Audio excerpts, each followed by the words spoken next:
وہ شان خلق دو عالم، درود ان پر سلام ان پر میرے مولا، یہ موقع دے کہ ختم الانبیاء دیکھوں۔ دعوت میں یہی بات کرانی ہے۔ مولانا محمد یوسف صاحب رحمۃ اللہ علیہ فرماتے تھے کہ ہم تو اس محنت کے ذریعے سے، اس دعوت کے ذریعے سے امت کو ایک غلطی میں سے بچانا چاہتے ہیں، جس غلطی میں امت پھنس گئی ہے۔ کہ وہ کیا غلطی ہے؟ فرمایا وہ غلطی یہ ہے کہ آدمی اپنی صلاحیت کو اپنی سمجھتا ہے، مالی صلاحیت ہو، دوسری صلاحیت ہو، یہ میری اپنی صلاحیت ہے، میں جو چاہوں اس میں کروں، میں جو چاہوں کروں، میرا اپنا ہے۔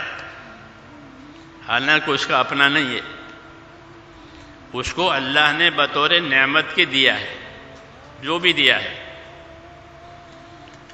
اور بطور نعمت کے دے کر کے اس کو بطور امتحان قرار دیا ہے کہ ان نعمتوں میں رکھ کر اللہ تمہیں دیکھیں گے کہ تم کیسا کرتے ہو۔ اس لیے جتنی نعمتیں ہیں، جتنے اسباب ہیں، اس کی دو حیثیتیں ہیں۔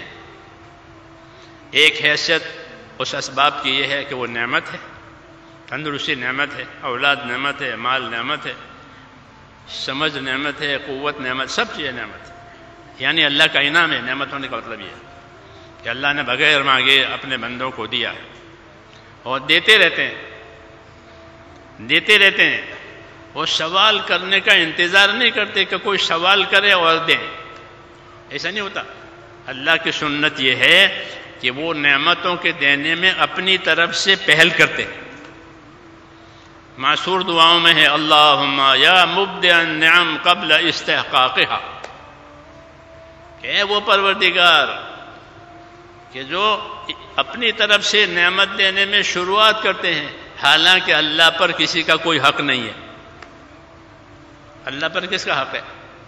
کہ اللہ پر کسی کا کوئی حق نہیں ہے کہ بھئی ہمارا حق ہے لاؤ۔ جیسے لوگ مانگتے ہیں، حکومتوں سے اپنا حق مانگتے ہیں، ایک دوسرے سے اپنا حق مانگتے ہیں کہ ہمارا حق ہے۔ اللہ پر کسی کا کوئی حق نہیں ہے، کیوں کہ اللہ سب چیزوں کا مالک ہے، اس کا کوئی شریک نہیں کہ حق مانگے۔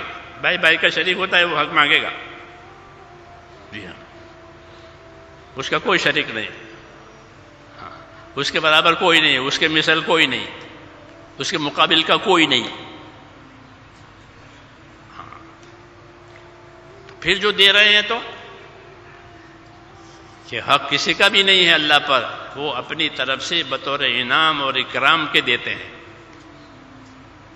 یہ لو یہ لو یہ لو، جو مانگا وہ بھی دیا اور جو نہیں مانگا وہ بھی دیا، اور مانگنے پر جو دیا وہ اس کے مانگنے سے زیادہ دیا،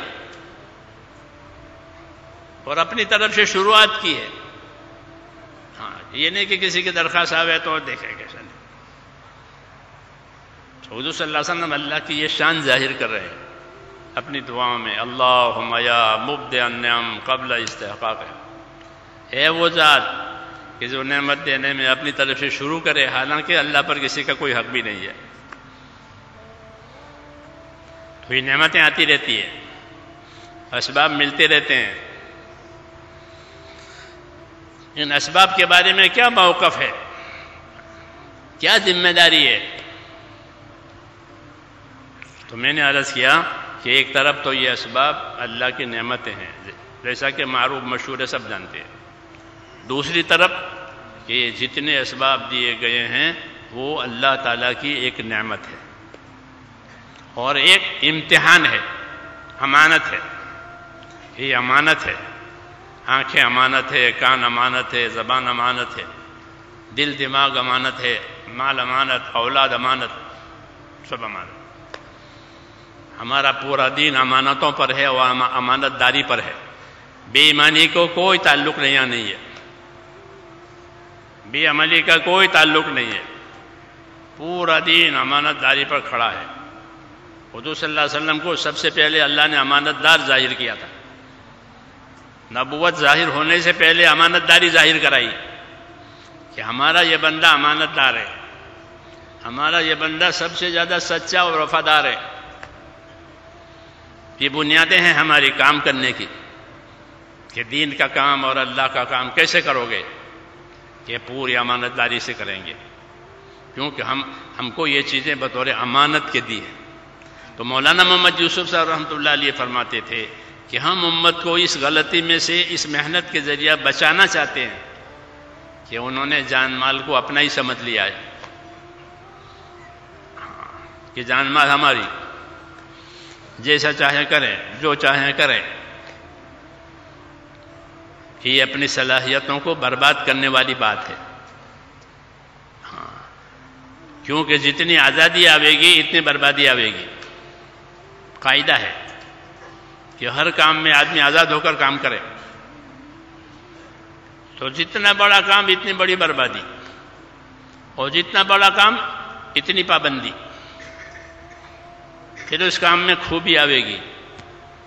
اور اگر اس کو آزادی سے چلایا، ایک آدمی سائیکل آزادی سے چلاوے تو جو ایکسیڈنٹ ہوگا وہ ہلکا ہوگا، کیونکہ سائیکل ہے، پیدل سائیکل ہے، اس میں زیادہ قوت نہیں ہے. ایک موٹر سائیکل کو چلاوے اور ایک گاڑی کو چلاوے، ہوائی جہاز کو چلاوے، سوچو کہ کتنا نقصان ہوگا آزادی کا. کہ جتنی طاقت اتنا نقصان.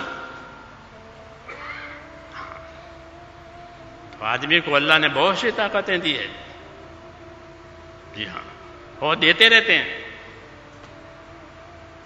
پھر اس کا غلط استعمال ہو کہ یہ بہت بڑا نقصان ہے. جی ہاں، آنکھوں کا استعمال، کانوں کا استعمال، دل دماغ کا استعمال، مال کا استعمال، اولاد کا استعمال. امام غزالی رحمۃ اللہ علیہ فرماتے ہیں ہر آدمی کی اولاد اس کے پاس اللہ کی امانت ہے. اولاد سے خوش ہوتے ہیں لوگ، نہیں ہوتی ہے تو مانگتے ہیں، دعا کراتے ہیں، وظیفے پڑھتے ہیں. کیوں؟ اولاد کی طلب ہے، بے اولاد رہنا نہیں چاہتے.